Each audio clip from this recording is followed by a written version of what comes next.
Everything You Know Is Wrong is brought to you by UReach. Want to volunteer internationally? Take the trip of a lifetime. Eat the world's best tacos in Baja, California, Mexico. Learn to surf in Nicaragua, Central America. Pet a lion in Zambia, Africa.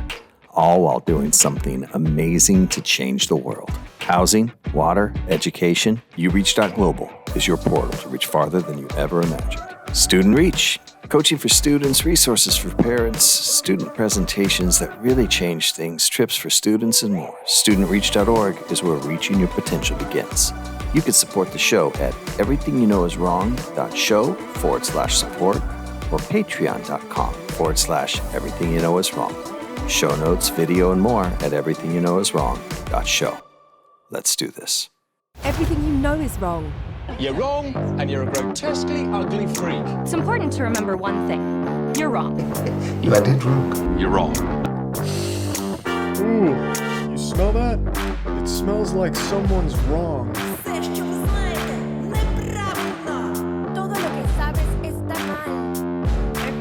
you know is wrong. Everything you know is wrong. Everything you know is wrong.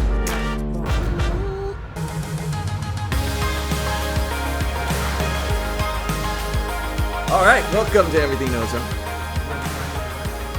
We question everything. Everything. That's right. Okay? That's right. Myths, mysteries, and misconceptions. And today we've got John Pritikin in our interview.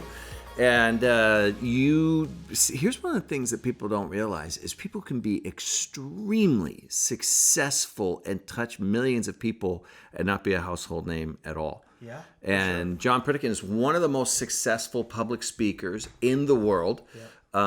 You haven't heard of him because he's not on television, but recently did a school assembly during the pandemic. Yeah. For I won't say how many, but you'll hear many, it in many people. And John literally is one of the most successful public speakers in the world, and as a new author.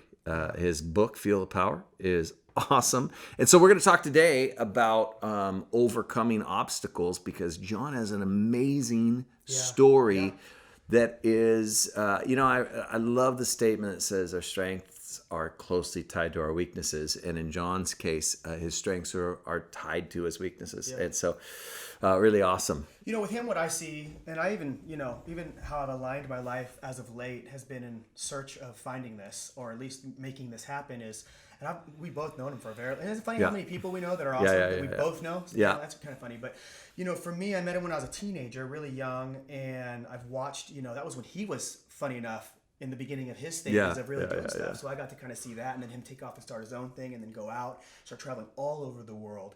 And then now he's just written a book, which we're going to hear about, all these things. But here's what I see when I see him. It's a person who just looked at his life, took a hardship, turned it into a positive, and said, I love this, and I want to share this message, which was his message. Yeah. And you can, some people, they find things that maybe they're good at or that they kind of like, but they're not, they don't really do it every single day and are super, super happy to work. I'm not saying he doesn't have ups and downs and things, but like he loves what he does. Yeah. And he'll just keep on doing it and keep on doing it and keep on doing it. And that's why he's so successful. There's something to learn from that, but you'll hear in his story, he's just passionate about what he does. And he goes into schools, I'm talking elementary to high school, even colleges sometimes. Yeah. And like, he just shares his message of hope. He's going to talk about that in a minute, but I'm excited to talk to him.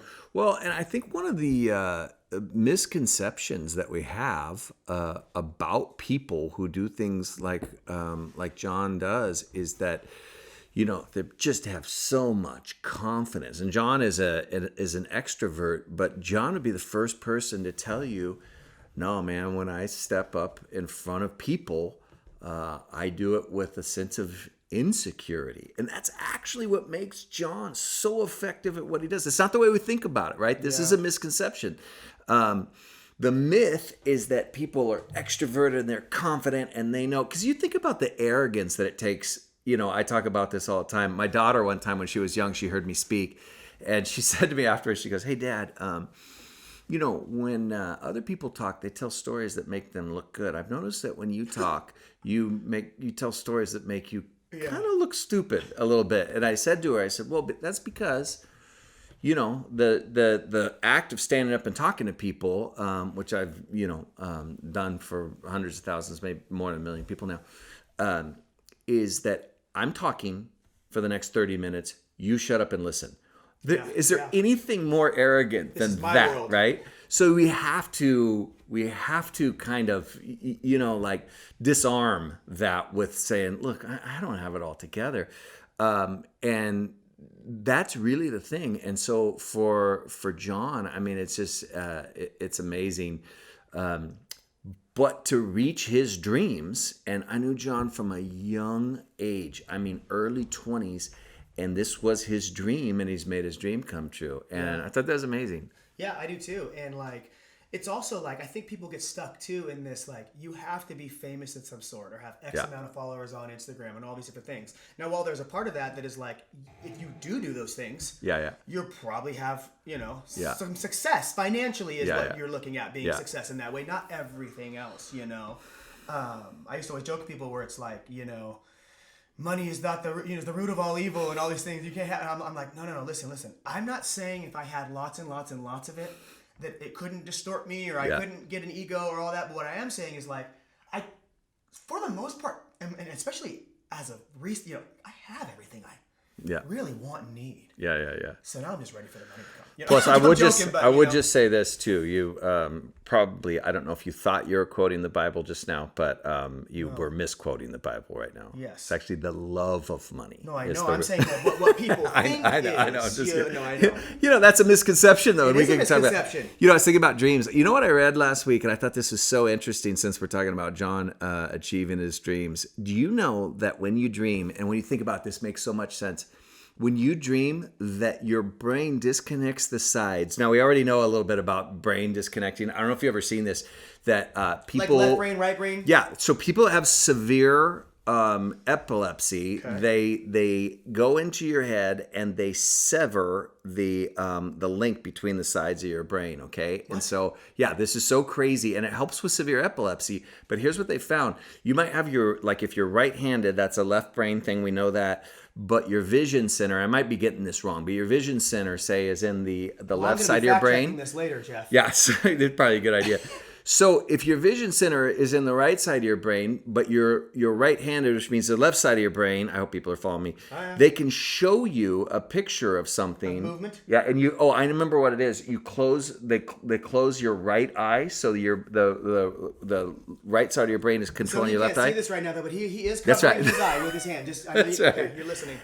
And they can show you a picture, and you can see it, and they say, write it down, and you can't write it down until you open both eyes because the sides of your brain are not connected. Challenge accepted. Here's what's weird.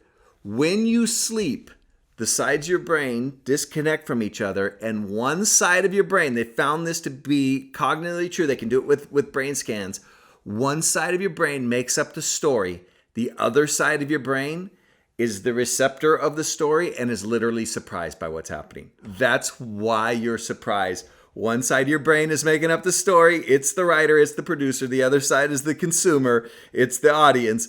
And you're literally surprised and scared by things happening in your own dreams. I think that's literally what happens to me, but in the form of sometimes I just rapid fire a good joke. Yeah. And it's fresh. Yeah. And I laugh at it because it's the first time I've heard it.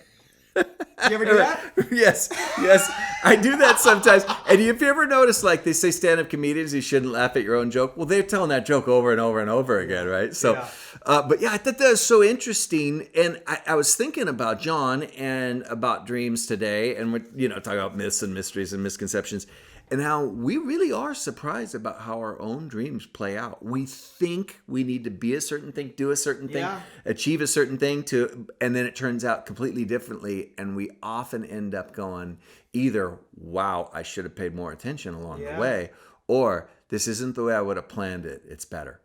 I find in that same exact vein that like either A, you're just going after a dream that is just this like thing you created as a kid to keep you wondering and going. You know what I mean? Yeah, like, you know what? All this hell going on in my life, but if I can be a famous actor one day, all that'll go away. So all of a sudden you're looking, it's like, okay, and I was like, well, no, I do love to act, but like, I don't care if I'm ever famous or not. That's a lie. I think it'd be cool if I was famous, but like, it's not the dream and goal anymore. Yeah. If that's the byproduct of being an amazing actor, I'll take it, but it's not going to define me. But so many people out there are living, feeling sad and like their life is not really accomplished because of the dream they created. Right. And I would just submit to you, if you're listening, maybe the dream needs to change. Yeah. That's one. Yeah. But there's also a flip. So this might be you too, where some of you, the dream's fine.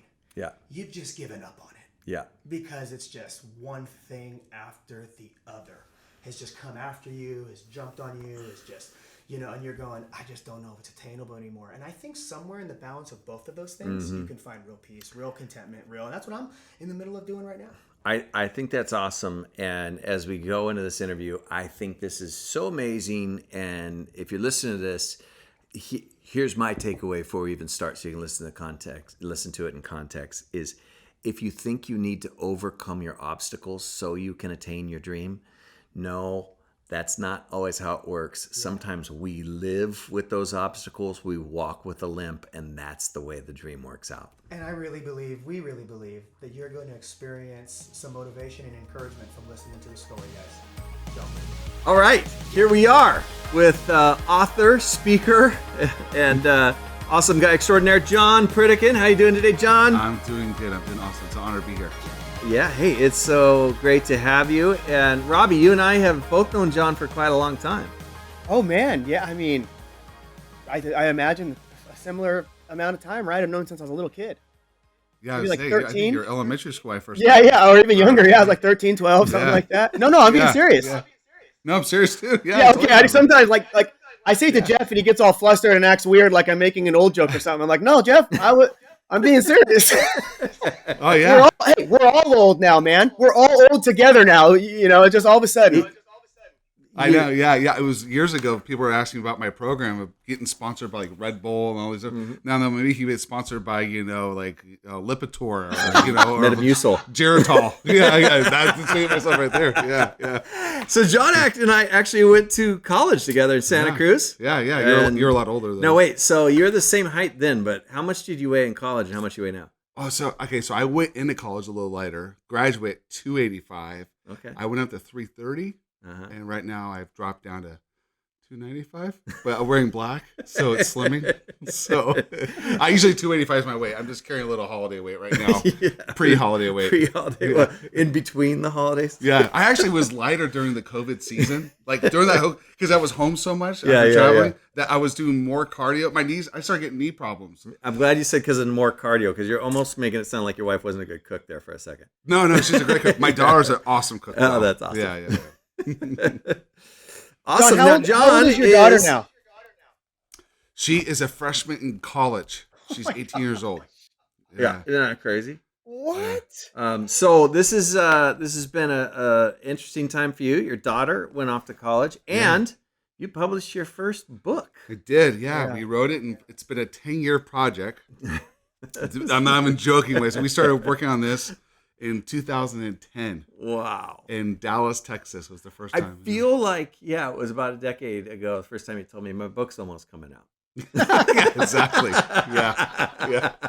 That's funny. That's actually funny. And it's called Feel the Power, Survivor's Guide to Happiness. Right off the beginning, people can get it on Amazon, or it's Audible. Where else can they get it? They can do that Barnes & Noble. They can all the different websites. You can always get it through. If you Barnes & want. Noble, is that a bookstore? Yeah, it's still around. Believe it or not, exist. they're still around. My daughter's a big reader, so she goes to those places. That's the only time I go in there. Yeah. I've never read a book before in my life until this book. This is the first book I ever read. I'm not even joking. I had to read it for Audible, record it in the studio. It's the first book I've ever read. That's right. Wow. Yeah.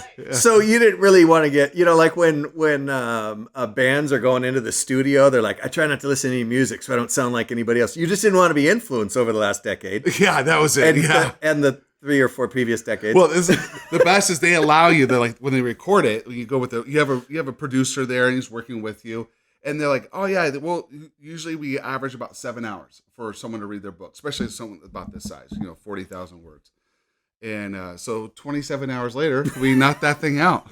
Oh my Wait a second. goodness. You're a professional speaker. Yeah, But I'm you're not a professional reader. There we go. Yeah, being dyslexic and stuttering doesn't help. Yeah. So this goes into your story, and obviously we can talk forever, and so many interesting things about your story that I already know. But I mean, that goes into your book. You're talking about I mean, it's kind of interesting because the process of writing your book and how difficult it was, 10 years, it's as much as I'm giving you a hard time. I mean, you're dyslexic. You've expressed to me sometimes that maybe you thought you were on the autism spectrum a little bit growing up. At I least. think today for sure I'd be labeled something. Yeah. Because I'm the type of guy, like I can watch the same show over and over and over again. It drives my family crazy. Yeah. But it actually makes me tailor-made to do what I do for a living. Yeah, I mean, for our sure. listeners that don't know, I have an 18-year-old autistic son, Yeah. and I remember you when he was just little. You seen him one day, and you're like, he was lining up trains, I think, and you were saying, "Hey, I feel like I do that in my life. I line things up." Yeah, no, I do. Yeah, I mean, back in the day when the school assemblies, now I like roll up frying pans. I used to break bricks, Right. and I don't do that anymore because it's more work, and I'm getting older, and you get smarter as you get older, you know. But like when I would lay the tarp down in the gym floor to put the plywood down on top of it. I would line up the eye holes on the line to the center of the gym. I could if I was off, it would mess me up. Yeah, and you were telling me even there's little, for those people who haven't seen it, there's little metal pieces that go in between spacers. the bricks. And Yeah, you would metal tell me spacers. you didn't want anybody else to do it. You wanted to get them all perfectly lined up. Yeah, they had to be a certain way, and I had to be a certain number on a certain thing. Yeah, I'm still that way. Yeah. That's, Listen, I don't want to. Hey, listen, I don't want to toot my own horn here, but I used to set those spacers for some bricks for this guy at once upon a time. Just not my stacks. I just never did your stuff. Yeah. Yeah. But hey, I let you know I did a good job. You may never got to try mine because of your OCD, but I'm telling you what, I also am OCD. Mine were nice, bro. Mine were nice. You might have liked my spacing. I don't know. They were. You did a great job. Robbie, I've known you for a long time. Can I say this? You've always been a hard worker. Whatever you've done, you've always worked hard at. Every place you've been on. And what I appreciate about you, you have such an incredible personality on stage and off stage. I appreciate that. Yeah, it's interesting, Robbie, because a lot of people like you don't, that are kind of a big personality and love to be in front of people aren't really that hard of workers off stage. But I mean, here you are now. I mean, rubber meets the road, right? If you're not in your current job, if you don't do what you're supposed to be doing, your kids don't learn. Oh yeah, 100%, 100%. Yeah. Man, I mean, that's kind of a Homeschooling kids is real. sidebar conversation. We can do it another time. But like, seriously, when I kept feeling like we were supposed to go homeschool, I was nervous. I was scared. I didn't know what we were going to do. I didn't know how we were going to do it. And the more I dive into it, and Jeff, you've been a part of a lot of this, I just get more and more to realization of like, oh, dang, it takes all of my attention and time. And I mean, it can be a lot, but I'll tell you what, to all the moms out there, kudos to you, man. We had no idea. I had no idea what they were going. I mean, the moms are doing the hard work. Let me tell you right now, for all the men out there listening, going to work thinking, because I worked in the field doing all kinds of stuff for a long time. Nothing like being home 24/7 with your kids, especially when you're running their education too. It's a lot. It's a But lot. Robbie, there's a lot of dads. There's a lot of dads out there that do this. And to give tribute to, there's a lot of stepdads who help out too. Yeah. And grandparents. Oh, that's a big thing too. Yeah. Grandparents. I read the other day 5 million kids being raised by their grandparents. Yeah, I believe that. Amazing. And, Oh my well, goodness. and then the last year and a half, everybody was homeschooled. Yeah. You know? Yeah. And amazing that I'm not as good at something that somebody who went to college for 5 years to do it. Yeah. No, man. Hey, so John, your book here, you make some pretty good claims. It says on the back here, feel the power readers will help readers leave childhood trauma behind, overcome the shame of cruel treatment by others, learn how to deal with fear and anxiety, gain strong relationships, find personal fulfillment. I mean, first of all, that is awesome if this book can help you do that. But tell us how... Well, the last line, or your money back. How many refunds get? All of a sudden, it just became an infomercial. But I know it sounds like it. But I mean, so your story, and you've told your story to how many millions of students in schools now? A little over 10. Little over 10 million students, because we're talking about your book, but you are one of the world's most successful school assembly speakers. At 10 million, that's like objectively true, right? That's not me making a compliment. Like, I could tell you're good at it, but I mean, at 10 million, I would say you're objectively in the rare air. Thanks, I appreciate it. So you've told your story, and this book, I'm assuming, tells your story, right? About how you have gone from, and I can let you tell your story, but how you've gone from being a kid who was bullied in school and couldn't talk and had a lot of learning disabilities growing up to being one of the most successful speakers, really, in the world right now. Well, yeah, I feel sorry. Yeah, I feel very honored. Yeah, to be able to do this and yeah, yeah. I feel like now, especially through the pandemic, I feel like I'm more effective now than I ever have been in my career. Yeah. That's the hurt that's out there. Yeah, there is so much hurt. So, I mean, I just look at this one, leave childhood trauma behind. And I mean, just the discussions I've had in the last 3 days. You know, I mean, how does that happen for you? I know you are an incredibly successful dad, and that I happen to know your wife, and she really likes you a lot. You know, which is saying something. How did you leave childhood trauma behind? Well, I think it's a process. I think I still doing that, to be honest with you. I just had a conversation. I was on the phone with yesterday morning with some people from Norway. We're talking about doing some schools there and stuff. And in the process, I was talking about I had a situation happen early this year where someone hurt my feelings. And I told this gentleman, it caused division between this other gentleman and him because he was defending me. But really, what I've realized is that my hurts are my blind spots. And even with the success I have attained even now, I'm still working on that stuff. So I caused division. So I was trying to bring unity back into their relationship. So I think me leaving my childhood trauma behind, it's still a process. I'm still doing it. There's a lot of hurts and pains of my past that still pop up once in a while. So when you say that, that's not like, hey, leave it behind, signed off and gone. It's like how to choose that on a daily basis. Absolutely. And I think that's like everything. That's with forgiveness. Yeah. That's with, having tenacity in your life, keep going forward and not giving up and loving people. I think that's a choice every day. Yeah, absolutely. I'll bet you Robbie has a lot to say about that.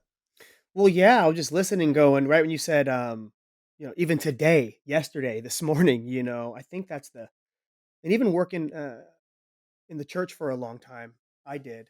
You realize that people get this natural, I just want to be good. I just want to be good. I want to do something, right? The idea of like take a pill or just do this thing or cast this spell, whatever I can do, say this prayer to be good. And at the core, I think we always come back to this place of like there's this sometimes not good inside us, and it's this constant becoming more and more into who we were created to be, and that we're not just there yet. I know that was a mouthful right there, but the idea is it's a daily struggle always.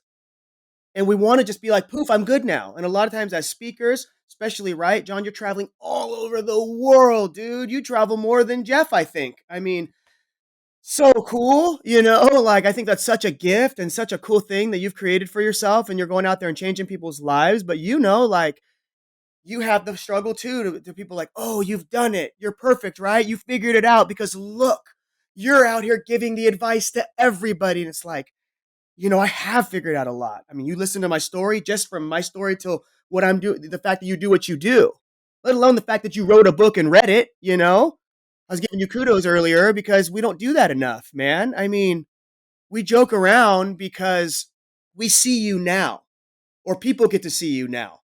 But like, most people don't even know the you that you tell in your story. That young kid that really did stutter, like really, really bad, and like really didn't get jokes and didn't quite fit in and was kind of, I don't want to say an outcast, but you really had a lot totally. of. I would call myself a misfit. Dude. You had a lot of childhood trauma, and the fact that you're doing what you're doing, and then you get to go share it, people think, oh, now you've arrived, and you're like, I have, but I still daily have to make these choices. Just today I was like, man, I gotta be in my routine, doing my walk in the morning, clearing my head, praying, getting centered. You know what I mean? Like, because when I get off of that, it just puts a ripple effect, and all of a sudden I got anxiety or maybe some kind of depression, or maybe instead of using my frontal lobe to answer a decision, boom, I go from the back, the amygdala, I just come out quick, snap. It's like, it's sometimes I think we want to just be perfect, poof, everything's perfect. even the three of us, I would say maybe to an extent sometimes when it's like, dude, and Jeff, you've taught me this a lot, to be real. It's putting these disciplines in place so that because we know they're going to work and they're going to keep us on track, because you get off just a little bit. And how do we share that balance? Like right now we're getting kind of real, people listening, like, how do you share that balance of like, hey, the three of us cumulatively have done a lot of work in our lives to get to the places that we are. And I would imagine most would say from the starting line you had, we're probably all major successes, you know, you two probably more so than me financially, but you know what I'm saying? Like that's what's You have better hair. But hey, that's the trade-off. I got the good hair. You guys got the thicker bank account. I got the thicker hair. Big deal. No, but to keep it on track is that it's a miracle where we're at, but yet it's still a daily struggle, right? It's still a daily to get up and make sure, hey man, I got to check in. Am I centered, God? For those you don't believe in God, the universe, whatever it is, am I in alignment with who I want to be on this planet, who I was created to be on this planet?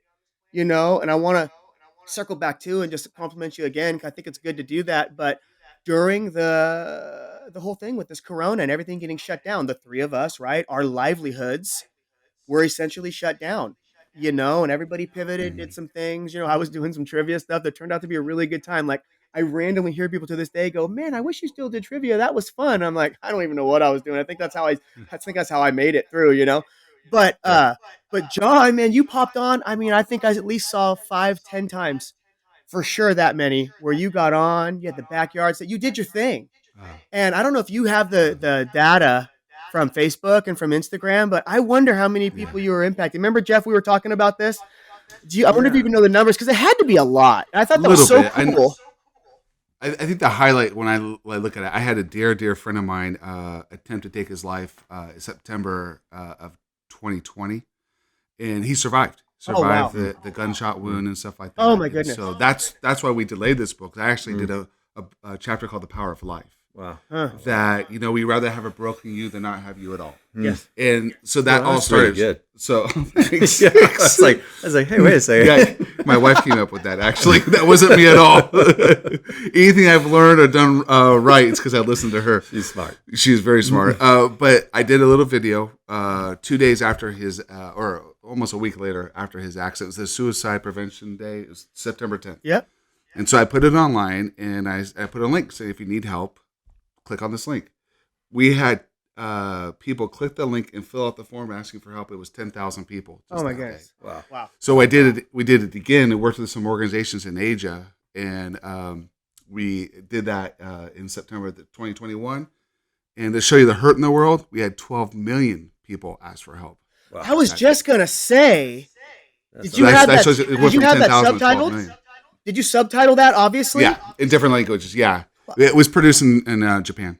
That right when you said Asia, my brain, I went, oh my goodness, Japan. I was thinking all these countries, and I thought this has got to be an astronomical number. And literally, look what you just said, 12 million. That's incredible. Wow. Yeah, there's so much hurt in the world right now. And Robbie, you talked about this earlier, and I would say this too. There's a lot of things like I talk about my mistakes in this book, right? And the mistakes, the stories I tell. I put a lot of. We have 60 something pictures we put in here. Because I told the story, but I wanted people to see the pictures of the stories because I like that in movies where you see the real life things at the end of the story. But I tell a story about me getting trapped in the bathroom in Venezuela. And they're introducing me on the stage. Oh my goodness. A stadium full of people, but I'm stuck in the bathroom. There's no lock on the door. Anyways, I bent the door and got out. I remember my daughter watching Dora, and she yelled out, Unime means help me. I remember that from the TV show, so I yelled that, and they let me out. So my point of telling the story in the book is like I'd say just because you make a mistake doesn't mean you are a mistake. Yeah. Just because you fail doesn't mean you're a failure. And we're not going to do everything perfectly. We're going to make mistakes. But we constantly, daily, throughout the day, got to remind ourselves that we're not mistakes and we're not failures. Yeah. It's interesting, John, because for people that don't know you, and we haven't really explained what you do, you've held a couple world records and like strongman feats, like rolling up frying pans, and can I say the word Guinness World Records? Yeah, that's right, Guinness World for Records. The most insecure man in the world. That's what. So you've done that stuff, and really, though, I mean, I've always seen it as that's not the show, right? That's your way to get in the door. Totally. And really what you do. And it's funny too, because you bend things and do, feats of strength like world's strongest man kind of stuff, but almost like a comedy routine. Oh, I joke about it. Yeah. Yeah, and I make fun of myself. Yeah. I think anybody can be funny from a stage who's sarcastic. Yeah. I feel like real humor is not sarcastic. Yeah, you yeah, make yeah. fun of yourself, or you make fun of situations and stuff like that. But being sarcastic is another thing. But yeah. But the real thing, no one that walks away from seeing you speak in any of those settings goes, "Oh, that guy really bent stuff good." They walk away with your story. Yeah. And the amazing thing about your story is you describe unbelievable cruelty, and we have to admit that most people that do that, they become cruel people or angry people or people feel like they can't receive love. And the kinds of things that you went through, those things usually break people in ways that they're not really fixed. And yet, despite the fact that you can do all that and you could, probably crush me if you really wanted to. Which I've never been in a fight before in my life. Right. But that's one of the things. You're one of the most gentle people. For people out there that have gone through terrible things in their life and have had terrible cruelty done to them, and I know all of us have, but some more than others. How do they become a happy, loving, lovable person? Oh, it's a hard thing. But it's a choice. I really feel like it was a choice. I took the hurt in my life and decided to be a nice person and not a mean person. And so we have a mutual friend in Minnesota named Richard Baker. And Richard said, he goes, John, if I had your life, I would be a lot tougher and a lot meaner than you are. And that kind of brought light to things in my life. Richard Baker is tougher and meaner than you are. If you listen to this, Rich, I love you. Yeah. But I decided he really brought light to it, and I started processing that. And that's why I started working that into my program. It's talking about, like, I don't get angry that way unless I'm driving. And I decided to, be, But I missed that for a minute. Yeah. But it's hard. It's hard when you've had this trauma and this hurt and pain in your life, not just to give it up, but if you can process it. And that's why I believe in talking to people. I've gone to counseling my whole entire life, and you don't go and get your car worked on when it blows up. You have along the way you have to get oil changes and tune-ups, and that's how I look at it. And it's not. I've gone to professional counseling. I've gone to friends. And you got to work through those issues that I have my issues. I should say. We've never talked about this, so I hope this isn't too personal. It can't because you've talked about it publicly, but I heard you tell your story over the years, and you talk about as a young man the things that you went through. And one of the things that I noticed, and I don't know if you still do, it's been years since I heard you speak, I think, but you talk about your parents getting divorced and how you feel like you caused that.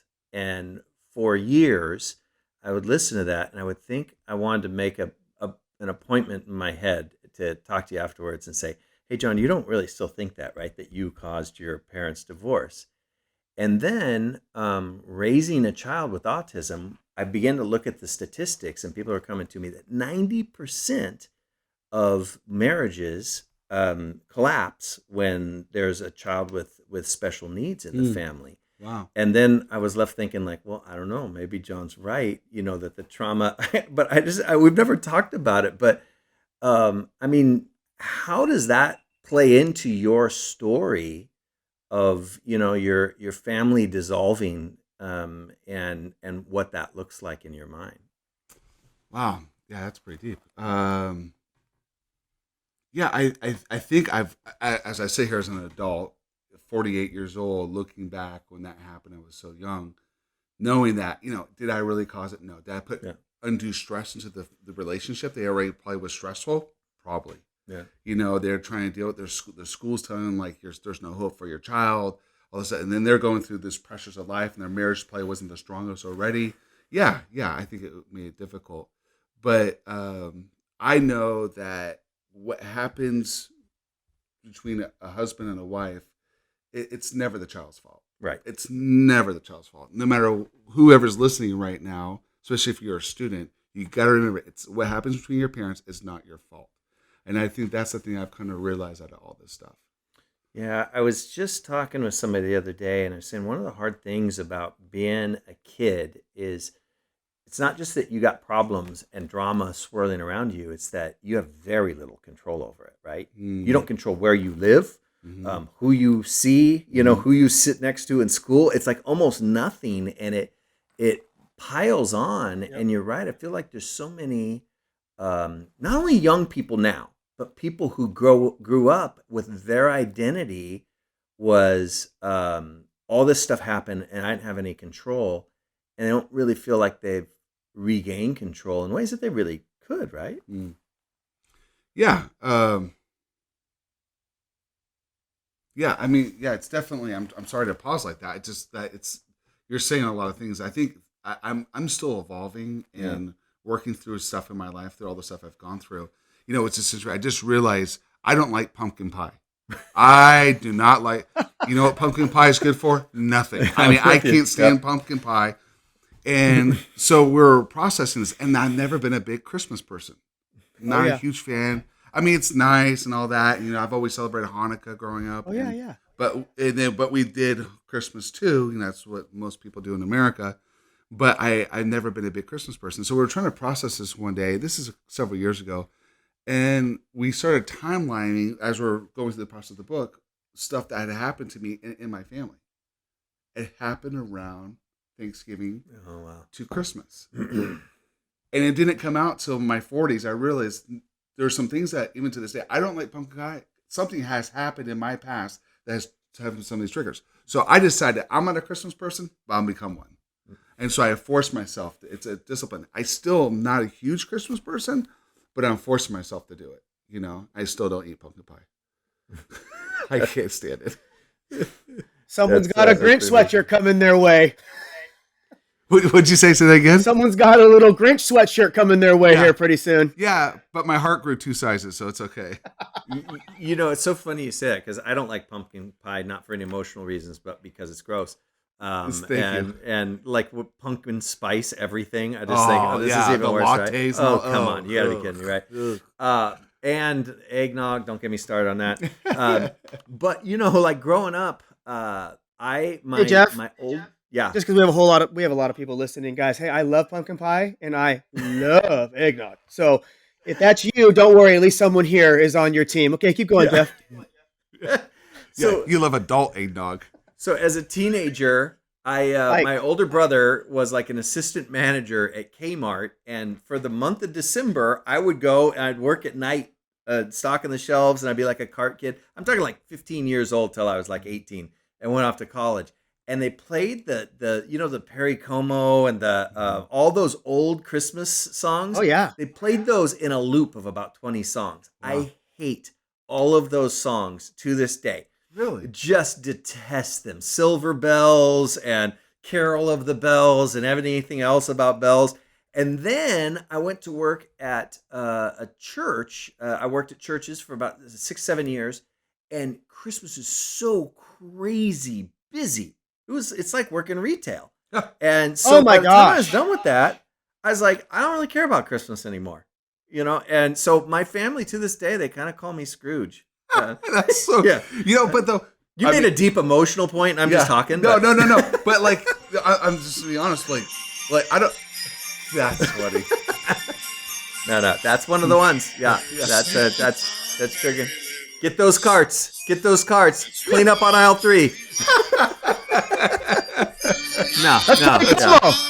Road will be far. Somebody puked on aisle 7. See, I don't mind those songs. Bring it I don't home, like Jeff. the religious ones. I think they're so depressing. Silent night. All those ones are so like. I really have the chestnuts roasting in the open fire going. All those are a big fat no. One of the interesting things that we have in common is we travel a lot. I travel way more than me. I travel about 4 months of the year. I'm gone about 1 out of 3 days over the last couple of decades, and you're gone probably more like 9 or 10 months of the year, something like that. Well, before COVID, it was 300 days of the year. Yeah. So, but my family travels with me. Right. Yeah. So I don't want to sound like I'm leaving them, but it's 300 days of the year before that. Now, I just got back from a family vacation, like you, because things slow down in early December if you do what we do. I've taken family vacation in the first couple weeks of December forever, like for 2 decades. And so we just got back from a family vacation, and my teenage daughter wanted to go to New York City, and then I was like, well, it's winter in New York. That's only going to last a couple days, right? Because if you haven't been to New York and you listen to this, it's a lot of walking around. A lot of walking around looking at stuff. You taught me this about Vegas, and it's a little bit like that about New York.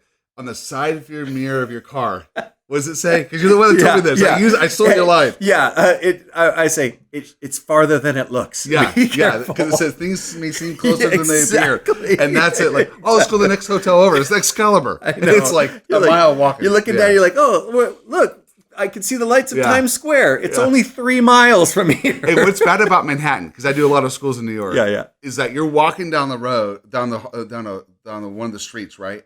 And the way the wind comes, oh man, it could hit because it goes around the corner like that. It's like a blast of cold air. Well, that's what I was telling him. I'm like, it's gonna be in the 40s. I'm like, but the sun's never out in Manhattan. Well, because the buildings, for 2 minutes you get sunshine, right? So I've got, this is what my daughter wanted to do. And then we said, okay, we'll spend a few days in Orlando because I wanted to go someplace where it was warm. And then my wife didn't want to leave I wanted to go to Bahamas or Mexico or something. My wife didn't want to leave the country because she didn't want to get another COVID test to get back.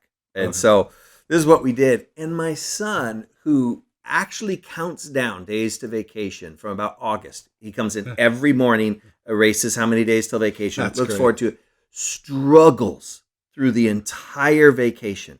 He is stressed out the entire time.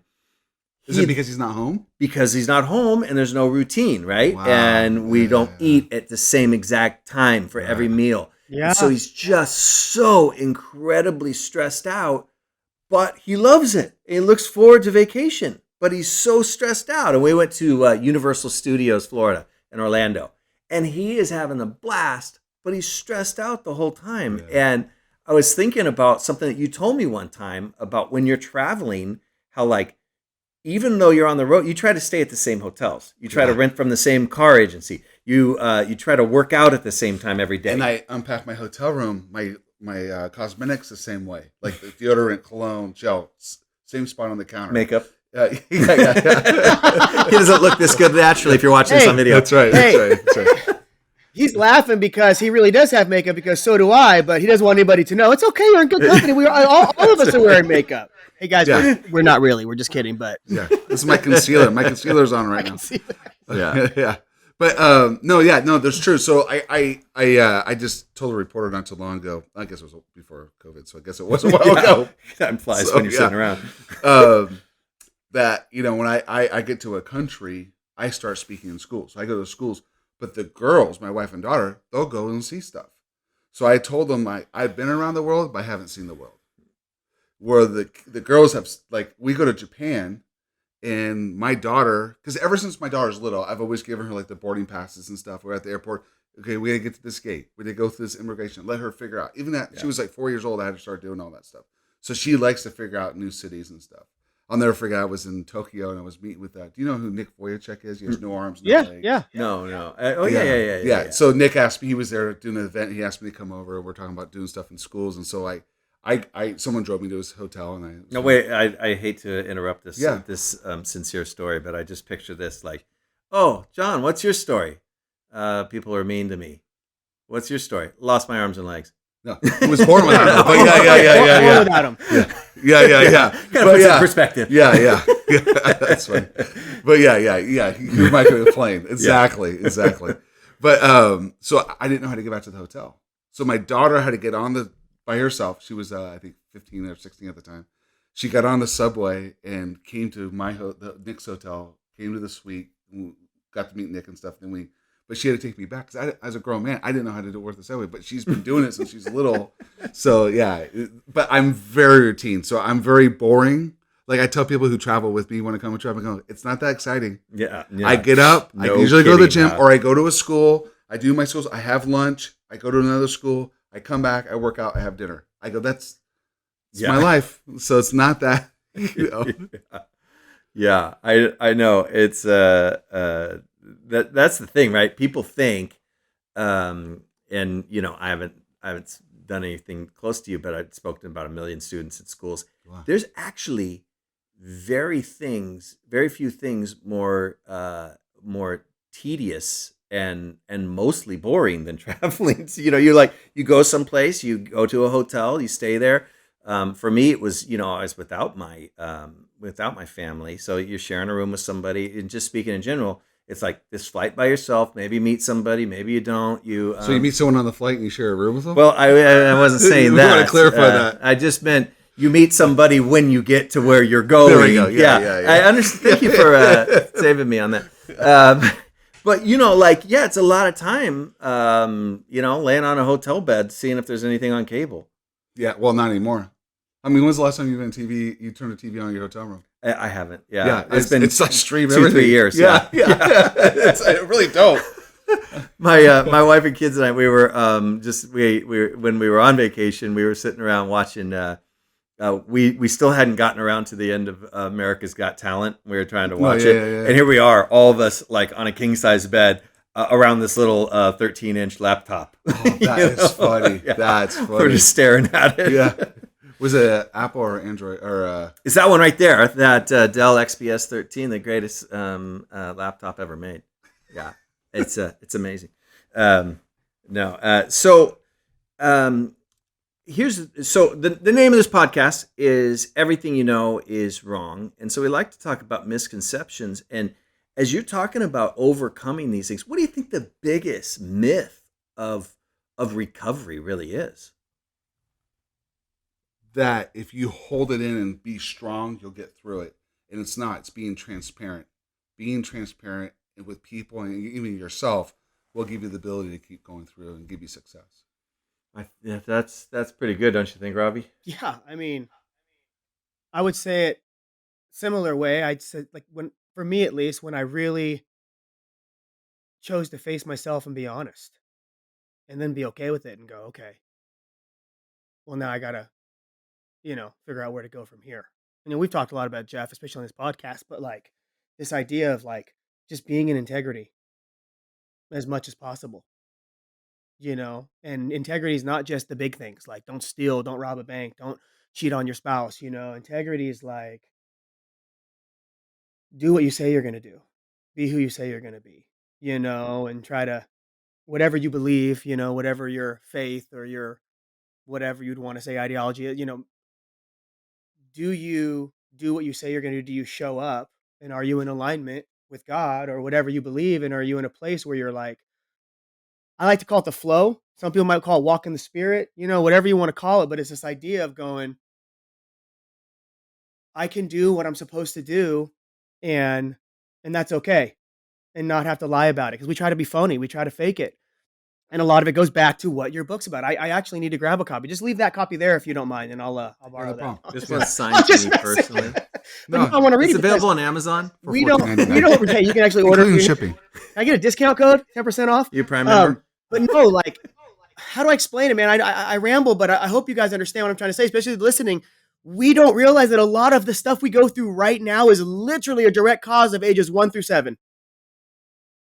This stuff that we probably don't even remember a majority of it, And you have to be raw and vulnerable and willing to accept, hey, you've kind of become a certain way and you do certain things that at one point served you because they protected you, but now they're kind of hurting you. And that's the reality, And so that's hard. That's hard to do for anybody. Well, John, where do you find that balance? Because it seems like everybody used to be tough, right? And nobody would talk about the thing they went through because it was shameful. Yeah. I was molested. It was shameful. I'm not going to talk about that. I was abused by, physically abused. I'm not going to talk about that. And then it seems like now there's almost, as we've become more open about these things, there's almost like a flip though, where people want to wear their victimhood as like, that's their identity. Right. Oh, that's a great point. And you see that where somebody's like, well, almost people, this sounds harsh, but I think we've probably all known somebody who their anxiety is their identity to the point that they expect the world to adjust to them and that they feel like, this is my thing, and this is the defining moment, or aspect of who I am. And so how do we do the thing where it's like, okay, I'm not going to be tough, I'm going to face it, I'm going to be honest and vulnerable, but I don't want to stay in that spot, right? I got to be working my way out of it and not expecting the world to adjust to me. Right. That's a great perspective to say something like that. And then the question, I had never really processed it like that. But you're right. There's a lot of people who have taken their hurts and pains and wear it like, I don't know, like not a badge of honor, but like kind of, and then anything that you say, well, it's because of this. Yeah. I've battled anxiety and panic attacks my whole entire life. Now, I don't use the word anxiety anymore. I say anxious because I don't want to give that word more power over me than it already has. Mm-hmm. So I told my wife last night, I'm feeling anxious. That's my word of saying I'm having anxiety. So that's me personally. That's just what I have to do to get through it. But yeah, I think when I was able to like kind of let it go a little bit, not saying that it wasn't part of my life, but move on. It's like the story of the boys in the backyard. They dug a hole and they put a board across it, and they rode their bikes across the board, and everyone kept falling off. And there was a kid watching it happen, so they ride over to him and say, "Why don't you try?" So he gets on his bike and he rides right across with no problem. They go over to him and go, "How'd you do it? How'd you do it?" He goes, "I wasn't looking where my bike was at. I was looking at the end of the board where I needed to go." And that's the thing. You can't look where you're at. You got to look where you're going. Yeah. Wow. That's really good. Yeah, it's interesting, I think, for you because you're somebody who, I mean, it's sort of your job to relive this on sometimes 5 or 6, 7 times a day to relive some of the worst parts of your life. And I'm very visual. So like it's funny. I was just speaking somewhere, and the way my mind works is like you can take everyone out of the room, and I can put you back in the seat where everyone was sitting. Like, that's the way I look at it. I remember everything. I see everything. I can go back to hotel rooms I've been at and tell you exactly what room I was in, where I sat, where my stuff was at, and everything. I drive somewhere in another country. I don't need the GPS a second time. So it's like the way my mind works is that way and very visual. But when I tell my story, I do it as a narrator. So I see the room, but I'm not the kid at the desk anymore. I'm not... When the teacher's telling me you'll never be able to read, write, or talk, you're a throwaway, I'm not that kid. I'm watching it happen. But at the end of the story, when I graduate from the university that we went to, and I tell everybody it's me, I become that person again. Mm. And that's when I hit emotional. People go, "How are you not emotional throughout your whole story until the very end?" Now, there's times I slip back in and I got to pull myself back out. Mm-hmm. But but it's been therapeutic. Telling my story. I feel like that's so like symbolic of how recovery and healing can really work, right? Totally. Of saying, that this happened to me, but I'm not that person anymore, and I'm not locked in that prison for the rest of my life, right? Yeah. Well, I think seeing that happening and then watching the crowd and seeing the reaction you get from a student, from an adult, from an athlete, from a CEO, and watch them get emotional from my life experiences, and then see them change their lives, and then later on get a message, and then seeing how they've been a successful life because something I went through helped them later in life. So for me, that's been the process I've had to walk through. I think that's pretty amazing, Robbie. Yeah, that's great. I love it. Robbie, can I go back to one thing you were saying earlier about integrity? Sure. I tell a story in the book. People ask me, how can this person doesn't travel with you, or how can you don't bring this person, not the name, or just people in general. Now, when I travel internationally, if my wife can't go with me, I usually bring someone with me. This way I have someone on the road. And part of it's because when I battle this anxious feeling, I need someone there. 100%. Easy. Yeah, so that's part of it too. And just all the other stuff that can happen with traveling. But a lot of times people can't be the same person on or off stage. So I tell a story about a guy who I really wanted to meet. He was like a hero of mine, and we spoke at the same conference together. And so afterwards, the guy who was putting on the conference said, "Hey, let's go out to lunch." And Oh, this is a story about me. No, I'm just kidding. And so I sat next to this guy, and I tried talking to him, and he was so rude to me the whole time. Well, he gets up and goes use the restroom, and I turned to my friend who was putting on the conference. I said, "Hey, can we get the guy who spoke to come back? This guy's a jerk." Yeah. And it just taught me to be the same person on and off stage. Yeah. And so the reason I don't have a lot of people travel with me is that they can't control their emotions. In fact, because my schedule is pretty brutal, and I keep going. I don't stop. And so it's hard to keep up with. People joke about me saying, "Oh, I'm just vacationing around the world." But then when they travel with me, they're like, "I'm exhausted." And it's part of my ADD. I can keep going and stuff. But I say that to say that I can be grumpy by myself. I can't be grumpy to a housekeeper. I can't be grumpy to the front desk clerk. I can't be grumpy to the sound man or to the school principal or the producer of whoever I'm working with. So that's one of the things is that it's hard, but that's one of the things one of the reasons I try to be the same person on and off stage. What is the funniest thing that has ever happened to you, right? You're out telling these tragic stories, but doing your comedy routine. But I mean, you must have some pretty hilarious things that have happened to you. There's a couple. I mean, like I remember one time I was telling my story, and I talk about, I do it as a third person and tell everybody it's me at the very end. And I'm speaking to a K through second grade, a little boy, right in the middle, left-hand side. I go, and today that man is me, and this boy goes, yeah, that makes sense. What do you mean? What do you mean that makes sense? Like, now I put the pieces together. Yeah, I get it. Yeah, the highlights. Yeah, It's like, that's good. That was good. That was good. Yeah. Very nice. So that's one of them. I like what you did there. I've gone to the bathroom with a mic on in front of and the whole crowd heard it. Yeah. The wireless mic. Yeah, it was Countryman. I don't want people to think that like they brought a toilet up on stage. Yeah. I mean, of course, I've done stuff like that, or I just said the wrong things at the wrong time. My next book I'm going to write. This is true. My next book is going to be this. It's going to be called My Carry-On's Too Big, and I'm going to tell travel stories. Oh yeah. And can I tell a story? Yeah. I hope it's not inappropriate, so I hope I don't get in trouble for this. It's a podcast. Yeah, exactly. But this truly happened. I was not feeling good. I was doing schools in a state. I'm not going to say the name of the state. And I'm on my way, and I am not feeling good, and I have to go to the bathroom. And I don't like to use a restroom at a school, especially if my stomach's hurting me. So I see a pharmacy. I'm not going to say the name of the chain. And I go in the back, and they had the bathroom door open and a yellow cone like they just had cleaned the bathroom. I can't believe I'm telling you the story. There's a sink, and there's like a little like metal wall and a urinal, and then the stall. So I go like, I need privacy, So I move the cone, I close the door, and I go into the stall, and I'm sick. It's terrible. It's a fecal massacre.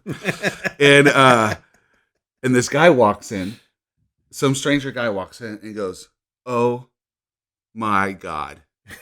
Slams the door and walks out. I'm like, "Oh man, I better flush the toilet because it's so bad in here." Hey, when you asked me to do this, I did not plan on telling the story. And so I go to flush the toilet, reach behind me, and the chain had fallen off the handle. I'm like, "Are you kidding me?" So I get up, I take the back of the toilet off, and I look inside the toilet. Empty. There's no inners. Oh, there's no pipes. It's a brand new toilet. They haven't installed it yet. I was wondering why it was so wobbly. It was just sitting there. It wasn't installed at all. And I literally had filled this toilet.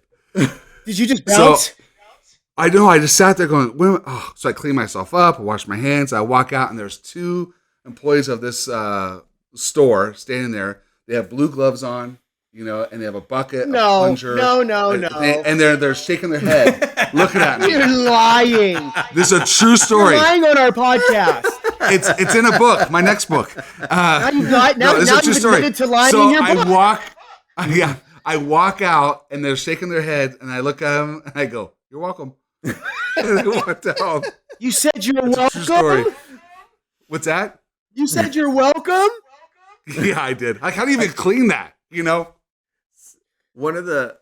have to wrap this up, Jeff, at some point. But I too need to tell a story now. I've been motivated. Okay. I also traveled, guys. Okay, 16 countries. Okay, I may not be you, but I'm. I'm on the team, okay? And I went to Mexico, obviously Mexicali for many, not obviously, but I went for many years. Many of you listening may have been on a trip with me at some point in time. And with that, we'd come back, we'd stop at the little outlets over there. And I think I've even shared this before, Jeff. I just don't know if I've shared it on this podcast. I probably haven't on this podcast. But essentially similar story. We're at the outlets. Everybody's, doing their thing, go to the restroom, go, 20 minutes, 30 minutes, do your thing. I go into the restroom. And one, there's someone in, one is locked. I do the foot check. So I look under the seat. There's no legs. So I'm like, So I slide under, pop up, sit. The door's just locked. So I sit down, I do my whole thing. Wait, you slid on the bathroom floor? I was trying, actually, if you saw me look up to the left, because when you look to the left, you're not lying, you're remembering. I think I hopped over the top, but then I think maybe it was like, had a thing that hurt your fingers. So I think I might have, listen, I'm a much smaller man than you two, and I'm really good at the limbo. So it wasn't a big deal. Just put it that way. No, it's just more about touching the gym. That wasn't a problem, okay? And I got in there, and I go, and the same thing, JP, except for the fact that it was a public place, so it wasn't like a lift off the top lid. It was like the middles, not the inners, but like the middles where the pipes would have water were just gone, like they just weren't there. So it was like out of order. And let me tell you, I don't know if I mentioned, I was in Mexico for a week. So just to let you know what happened in that Montezuma bathroom. was in effect. Oh my goodness! So I immediately am like, I got to get out of here. That's how it goes. So I open the thing, and this guy comes over, this little man, old man, and he's trying to get in when I'm not even fully out. And he's kind of like pushing me a little bit, and I go to kind of like, I don't want to touch him, but I'm like, hey man, you don't wanna, and he like pushes me out of his way, and I said, you know what, man, you deserve everything you got coming to you. And as I left, hand to God, I hear this. Yeah, he got a little gift. Oh He got a my little gift goodness! from Tijuana. That's what he got. Oh man! The one of the funniest things. This podcast went south. One of the funniest things I've ever heard. This is a bathroom story, but it's not a funny story. And this is about you and another friend of ours, Randy. You told me for a few years after your daughter was born, you told me how you went to an event and you were in the auditorium and your daughter had just been born and you were, I can't remember. Sick? You were super sick. Yeah, no, and she was 3 days old. Yeah, and it had been kind of having a baby is always trouble. Yeah, no, but I have been trying. What I do when I get overexhausted, I just break down and I have like the flu, but it's no flu. I get throw up. I get sick and I crash for about 24 hours, and that's what happened. Yeah. So you said you made it into the bathroom. You were trying to get to the urinal to throw up or something, but you didn't. Yeah. It just went everywhere. Everywhere. Right? Yeah. And then one of our mutual friends, one of my roommates from college, Randy, was there with you at this event because you were in the Central Valley of California where he lived, and you were like trying to find a mop or something to clean up, and then he came in and said, "Hey, John, I'll take care of this." And you went back out and spoke. Yeah, that's right. Yeah, I went outside. It threw up more. No, that's not true. I went out and spoke. I got done. I gave them the microphone. I went outside and threw up. I had my hand against a tree outside this event, and people were looking like I was like some drunk wino guy, you know. And I remember you told me that story a couple of times because it really impacted you. Your friend. Yeah.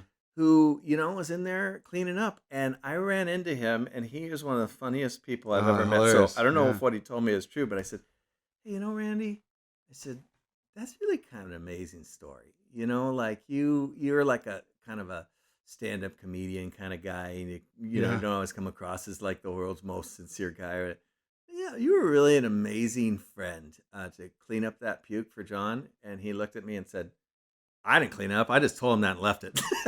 Really? Yeah. Oh my God! He told me he cleaned it up.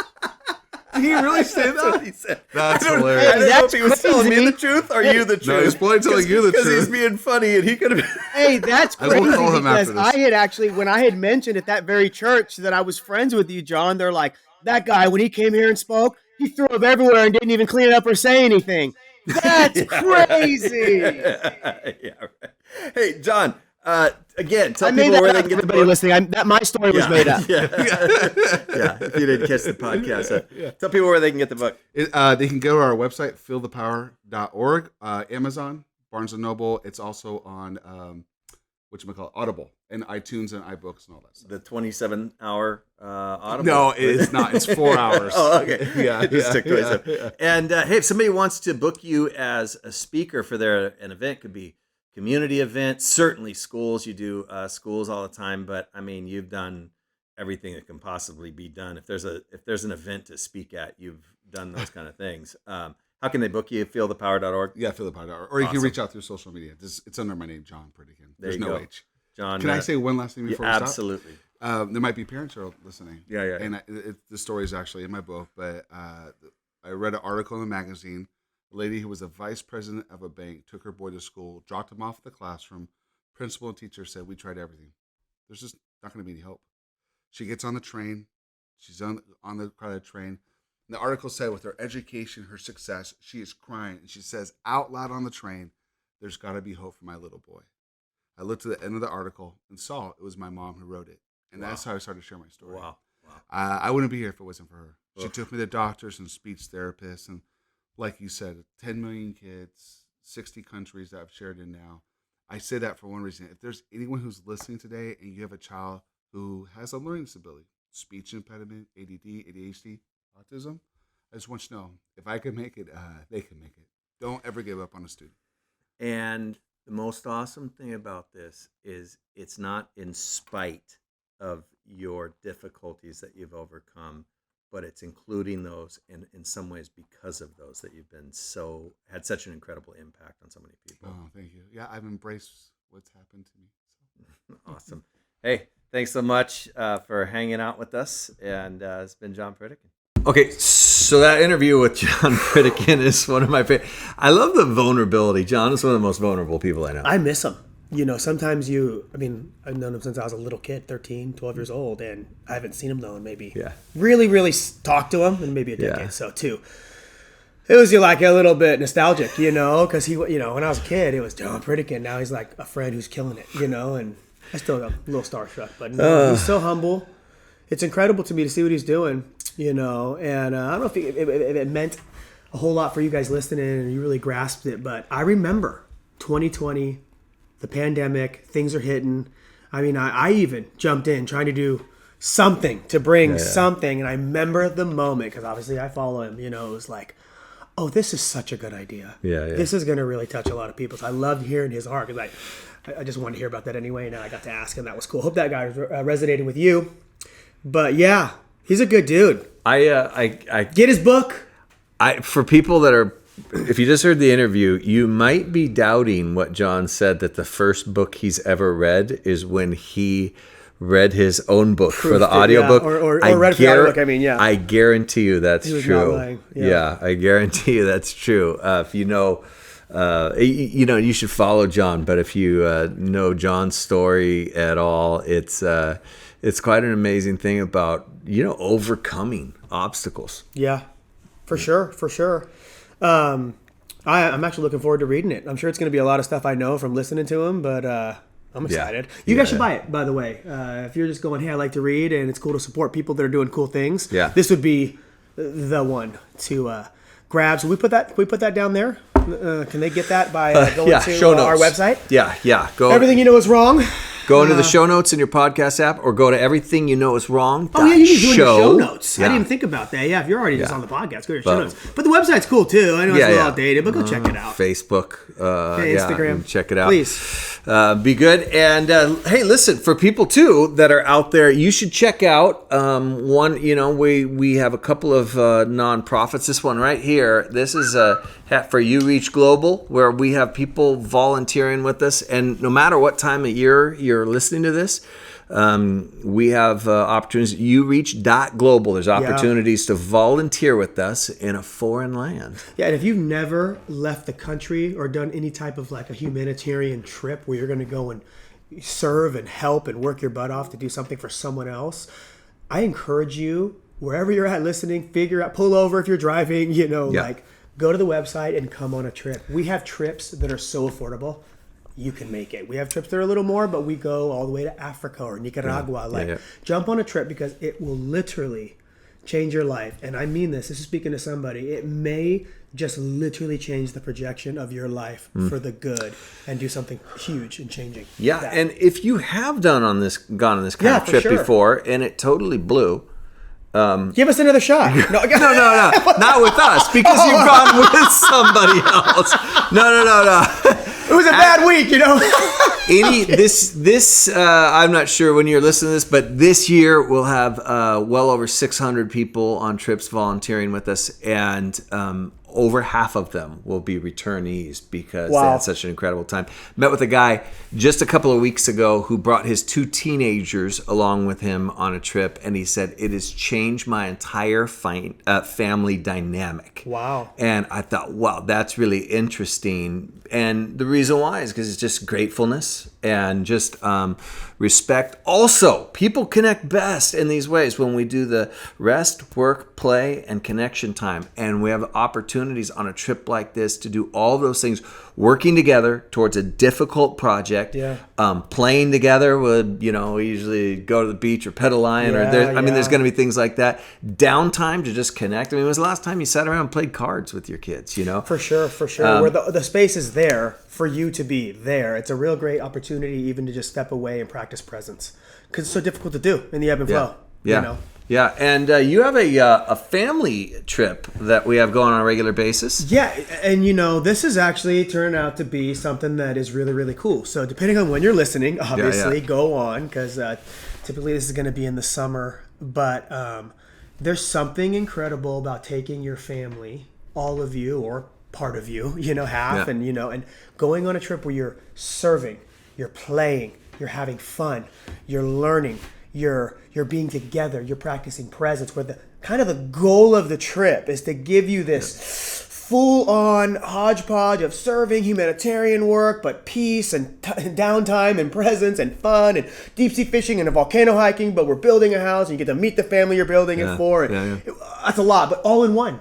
And then you get to hand over the keys, and it's something special, and your whole family gets to experience that. Listen, I don't care who you are, how old your kids are, you realize time is flying by.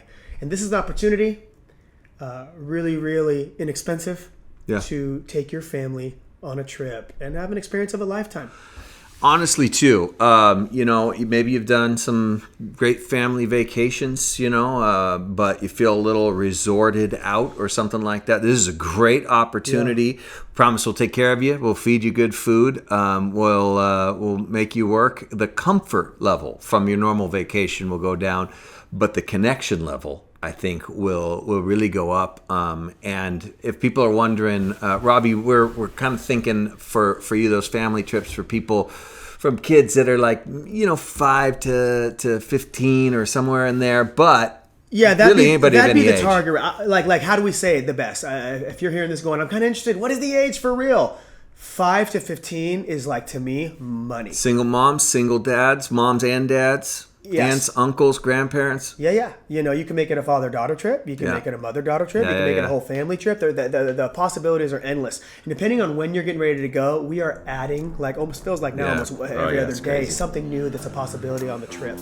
But you can do that. Make sure you tap in. This can change your life forever. Yeah, if they're a little younger, you can do it, but you're going to be carrying them. They're not, it's going to be a little tougher experience. But if you're going, we really want to come, and our kids 4, you make that decision. And don't get me wrong, typically high school kids come on this trip, but you can come with your high school kid. And I've been taking my kids on trips like this since they were 2 and 4, and my son is autistic. And it wasn't easy. And more times than not, if not all times, you guys are driving the whole trip. Not just half or part, but the entire thing. We've driven a long way. So, and Baja's the easiest one, where you just go and meet us in San Diego. Meet us in San Diego. Fly into San Diego. Go on the trip and then stay a few days. 4-hour drive. We'll eat some tacos, barbecue some burgers on the beach. We'll build something, hike a volcano. It'll be awesome. You won't leave there disappointed. So figure it out. Put it in your calendar. We'd love to have you. And buy John Pritikin's book. Oh, please grab it. I need to do it myself. You guys are awesome. Thanks. All right. Thanks for listening to Everything You Know Is Wrong. Don't forget to rate the show in your favorite podcast app and tell a friend. It really does help. Visit our sponsors, studentreach.org, ureach.global. Follow us on Instagram at everythingyouknowiswrong.show. Click the links. You can support us there too. And at patreon.com/everythingyouknowiswrong. You can be more awesome than you already are.